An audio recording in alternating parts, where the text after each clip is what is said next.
Most of us carry a quiet assumption around without noticing it. We think the length of our life is mostly decided by obvious things.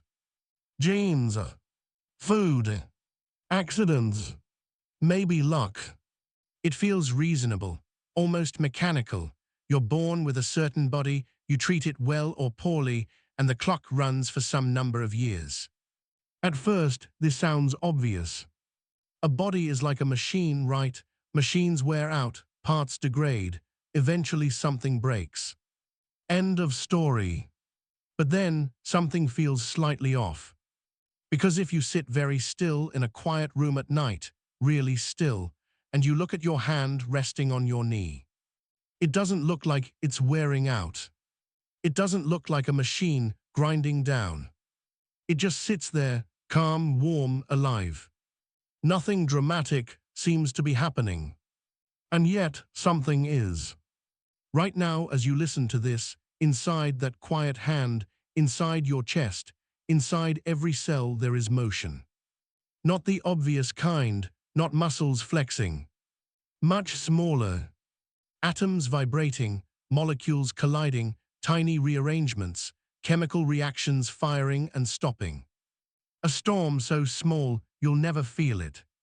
And that storm, that invisible motion, may have more to say about how long you live than your calendar ever will. Let's slow down for a second. Imagine an empty room, no people, no movement, just still air. Even in that empty room, the air isn't still. The molecules are rushing around, colliding, bouncing off walls, exchanging energy. If you could shrink yourself down small enough, it would look like chaos. Now imagine your body not as a solid object, but as a room like that. A warm room. Warmer than the outside air. And because it's warmer, the molecules inside you move a little faster. They collide more often. They rearrange more frequently. That motion is not optional, it's not a lifestyle choice, it's physics. Temperature is motion. And motion, quietly, is change. Here where it gets uncomfortable. Everything that moves eventually changes form. Metal rusts. Rubber cracks. Paint fades. Even mountains erode slowly, yes, but steadily. Not because they are unlucky. Because atoms rearrange. Given enough time, enough collisions, enough microscopic nudges, structures lose their original shape. Now your body is far more sophisticated than a mountain. It repairs itself, it corrects mistakes, it rebuilds damaged parts. But every repair requires motion. Every repair is powered by chemical reactions. And chemical reactions are, at their core, tiny rearrangements of atoms colliding. So the same motion that keeps you alive is also the motion that slowly alters you. Physicists didn't expect this to feel so personal. Because when they talk about molecules colliding, they usually mean gas in a box. Or particles in a lab. Not birthdays. Not agging. But think about it. If you could freeze all motion inside your body perfectly, nothing would age. Nothing would decay. Nothing would change. It would be preserved exactly as it is. Of course, it would also not be alive. Life requires motion. And motion invites change. Let me try a simpler image. Picture a wooden chair in a quiet house. It sits there for years. Even if no one touches it, the wood slowly changes. Tiny chemical processes, oxidation, moisture moving in and out. The chair does not wake up one morning and decide to age. The air interacts with it. The temperature fluctuates. Atoms rearrange. Now imagine that instead of sitting quietly like a chair, that structure is constantly in motion, building, tearing down, rebuilding, consuming energy. That's your body. It's not just sitting in the air. It's running a furnace. Your cells burn fuel every second to maintain order. And here's the strange part. The more precisely ordered something is, the more energy it must spend to maintain that order. A messy room requires no effort to stay messy. A perfectly organized laboratory requires constant attention. Life is highly organized matter. Cells keep gradients of ions separated, they maintain membranes, they repair DNA, they replace proteins. All of that requires energy flow. And energy flow means heat. And heat means molecular motion. And molecular motion means, very gently, a drift toward disorder. Not because the universe hates you, but because this is what motion does over long times. There is a concept in physics that quietly hovers over all of this, though we don't need to name it formally. It's the idea that, left alone, systems tend to spread out. Energy spreads. Differences smooth out. Hot things cool. Concentrations equalize. Sharp boundaries blur. Your body spends its entire existence resisting that smoothing. It keeps your inside different from your outside. It keeps chemical concentrations uneven. It keeps structures defined. But resistance requires work. And work generates more microscopic motion. And microscopic motion increases the chance of tiny errors. Now at first you might think, well, that just means things eventually wear out. But it's subtler than that. Because your body is incredibly good at correcting mistakes. DNA replication errors usually fixed. Damaged proteins recycled. Cells that misbehave often destroyed. It's not that errors simply accumulate linearly like dust. It's more like this. Imagine a vast city at night. Millions of workers repairing roads, fixing wires, repainting signs. Now imagine that every repair itself slightly stresses the system. A weld heats metal. A patch changes tension. Most of the time, it's fine. But over decades, the cumulative effect of constant repair introduces new irregularities. Not catastrophic, just tiny. And those tiny irregularities slightly alter the next round of repairs. This is where it gets quietly profound. Your lifespan may not be set by a ticking clock. It may be set by the balance between repair and the physics of fluctuation. Fluctuation. That's the word I was circling. At any temperature above absolute zero, molecules don't sit perfectly still. They jitter. They vibrate. And because they jitter randomly, sometimes purely by chance, they push a structure slightly out of alignment. Most of the time, nothing serious happens. But occasionally, a fluctuation causes a small but meaningful change. A protein folds incorrectly. A strand of DNA breaks in an awkward way. A cell's regulation shifts just a bit. Again, usually fixed. But not always. The probability of these fluctuations depends on temperature, on energy, on how tightly packed and constrained the molecules are. And suddenly, your lifespan begins to look less like destiny and more like statistics. Let's slow down again. Imagine a cup of hot tea cooling on a table. It doesn't cool because time wants it to cool. It cools because the faster-moving molecules bump into slower-moving air molecules and transfer energy. Gradually, the difference disappears. Now imagine your body as a cup of warm order sitting in a cooler universe. You constantly burn fuel to stay warm and structured. But in doing so, you increase internal molecular motion. You are both fighting disorder and generating the very motion that makes disorder possible. That tension, that balance, might be what ultimately determines how long the structure can hold. This doesn't mean live colder. It's not advice. It's just noticing something subtle. Life exists in a narrow thermal window. Too cold, chemistry slows too much, no repair. Too hot, fluctuations become too violent, structures destabilize. There's a sweet spot, and that sweet spot is defined by physics, not intention. Now think about species differences. A mouse lives a few years.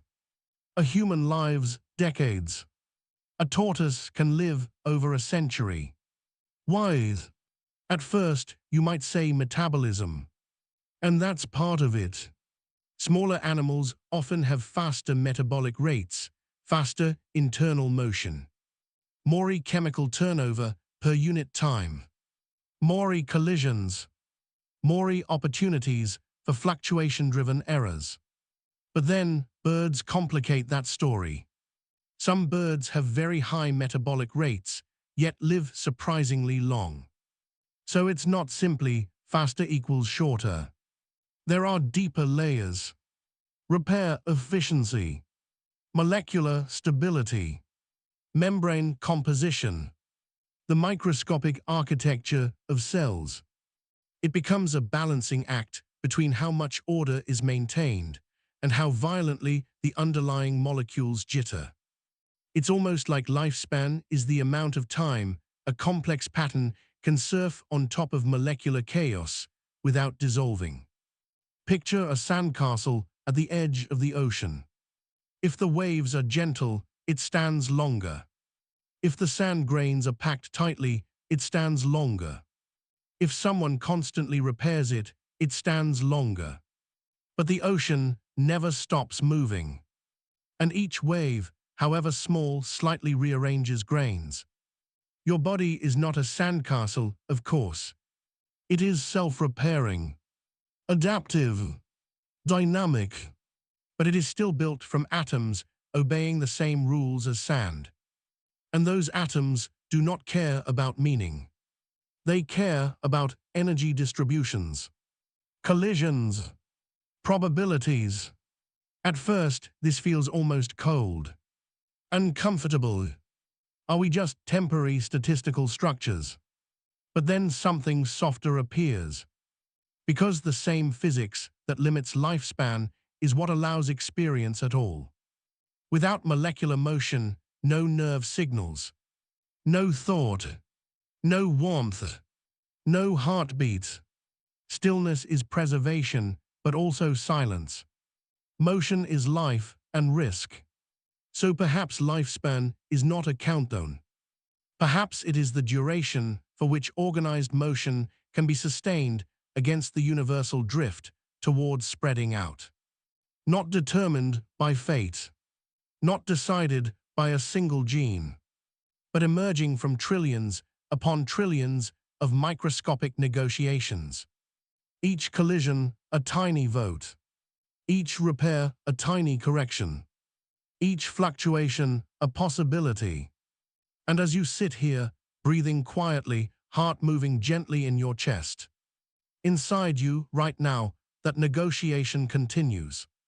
Invisible, relentless, calm. If you could watch it in slow motion, every molecule vibrating, every bond stretching and relaxing, you might see that your life is less like a burning candle and more like a delicate pattern in a flowing river. Stable for a while, defined, recognizable, and yet composed entirely of motion. And the question isn't really, how long will you live? It's, how long can this particular pattern remain coherent in a universe that never truly sits still? Because the universe does not really pause for us.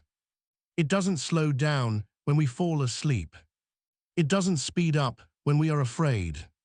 It simply continues its quiet exchange of energy. And inside you, that exchange is constant. Let's return to something simple. Imagine holding an ice cube in your hand. At first, it feels solid, stable, defined. But even before you notice it shrinking, something invisible is happening. The outer molecules are absorbing energy from your skin. they begin to move more vigorously, bonds loosen, a few escape into liquid form. The cube does not suddenly decide to melt. It simply reaches a point where the internal motion becomes incompatible with its structure. Now here is the strange thing. Your body is not a solid block like ice. It's more like a whirlpool. A whirlpool in a river looks stable. You can point to it. You can say, there it is. But the water forming it is constantly changing. The molecules entering the whirlpool are not the same ones that leave it. And yet the pattern persists. For years, decades. What determines how long a whirlpool survives? Not a clock, not a destiny. It depends on the flow of the river, the shape of the riverbed, the balance between incoming and outgoing motion. Your life may be something like that. A long-lived pattern maintained by energy flowing through matter. Food enters. Oxygen enters. Energy is extracted. Heat leaves. Waste leaves. And in the middle of that steady flow, the pattern that is you holds its shape. But maintaining a pattern requires boundaries. Membranes. Gradients. Concentrations. Differences. And physics has a quiet preference. Differences tend to fade. If one side is crowded with particles and the other is sparse, they mix. If one region is hot and another is cool, they equalize. Life resists this equalization. Your cells carefully pump ions against gradients. They keep sodium mostly outside and potassium mostly inside. They hold protons across membranes like water behind a dam. And every time they do this, they are pushing against the natural spreading out tendency of energy. This is where it becomes subtle. The more precisely those gradients are maintained, the more fragile they are to fluctuation. Imagine balancing a pencil perfectly upright on your finger. It can be done, but the more perfectly upright it is, the more sensitive it becomes to tiny disturbances. A small tremor, a slight breeze, and it falls. Now your cells are not pencils balanced precariously. They are robust systems, redundant, layered with feedback loops. But they exist in a sea of microscopic tremors, thermal motion, random molecular kicks, each one tiny, beyond imagination, yet unimaginably numerous. And over very long times, even tiny, rare events become likely. There's a quiet statistical truth hiding here. Given enough time, unlikely events become almost certain. Not because they are favored, but because time multiplies opportunity. If you flip a coin once, the chance of 10 heads in a row feels absurd. If you flip it millions of times, somewhere in that sea of flips, a long streak will appear. Your body performs astronomical numbers of molecular events every second. DNA is copied. Proteins fold. Chemical bonds form and break. Most of these events are routine, predictable, corrected if slightly off. But over decades, the number of opportunities for rare fluctuations becomes enormous. This does not mean your body is fragile in a dramatic sense. It means it lives on probabilities. And lifespan may emerge from how long a highly ordered probabilistic system can keep rare destabilizing events from accumulating faster than they can be repaired. At first, we think aging is like rust, a steady, visible decay. But it may be closer to a gradual shift in the balance of probabilities. Early in life, repair mechanisms are abundant.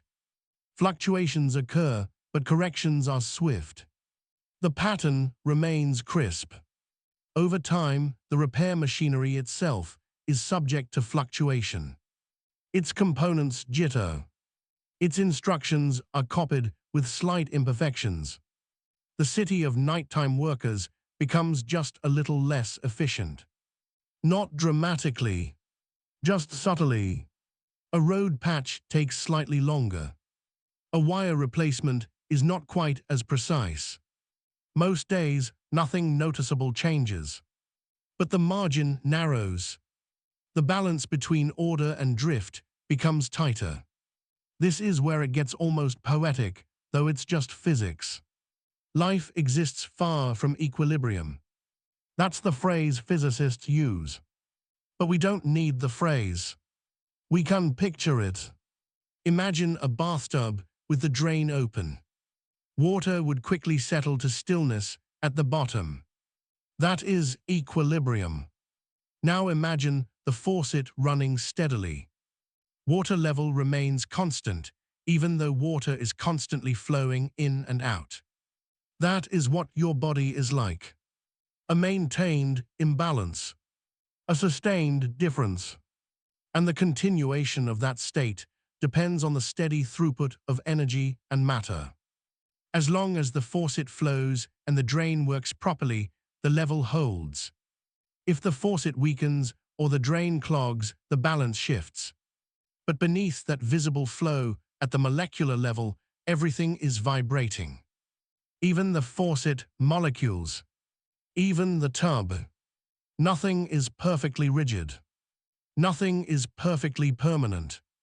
And so lifespan becomes less like a predetermined number and more like a window of stability.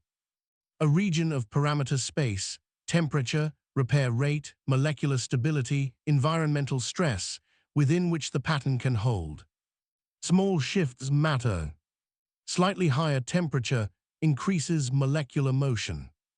Slightly more radiation increases random disruptions. Slightly different membrane composition alters resilience. Each factor nudges probabilities. And you, the conscious experience listening right now, emerge from that delicate statistical choreography. It's humbling, because it means longevity is not a single switch, not a secret lever hidden in DNA. It is the outcome of countless microscopic contests between order and fluctuation, between repair and randomness, between structured flow and the quiet insistence of equilibrium. And yet, despite this constant microscopic storm, you feel stable, continuous, the same person you were yesterday. That continuity is itself a triumph of physics, a stable dynamic pattern in a restless universe. If we could zoom in far enough, your body would look like shimmering noise. Nothing still, nothing solid. And yet from that noise arises a coherent self. A voice, a memory, a sense of time passing. And perhaps lifespan is simply how long that coherence can ride the noise without dissolving back into simpler distributions of energy. Not tragically, not heroically, just naturally. The universe is not trying to shorten your life. It is not trying to preserve it either. It is simply following the quiet rules of motion and probability. And within those rules, for a time, structures like you can form. Persist, think, wonder about their own duration. As we sit here, in this imagined quiet room, nothing dramatic is happening. Your breathing is slow. Air molecules drift in and out of your lungs. Hemoglobin molecules change shape as they bind oxygen. Mitochondria spin molecular turbines. Tiny protons flow like invisible currents. And in that immense complexity, stability is being maintained moment by moment. There is no master clock ticking down. Only ongoing processes. Balances holding. Fluctuations occurring. Corrections made. Until, eventually, the balance tips beyond what repair can compensate for. Not all at once. Not like a switch flipping. More like a whirlpool gradually losing the precise conditions that allowed it to exist. The river still flows. The water is still there. But the pattern that was once stable becomes less defined. And then, gently, it is no longer distinguishable from the surrounding motion. And if we pause here and just notice the quiet fact that even now, inside you, trillions of microscopic events are unfolding, each one governed by the same simple laws that guide stars and sand and air, we begin to see that how long you will live is not written in bold letters anywhere. It is being negotiated continuously, in silence, at the scale of atoms. And that negotiation is happening even now.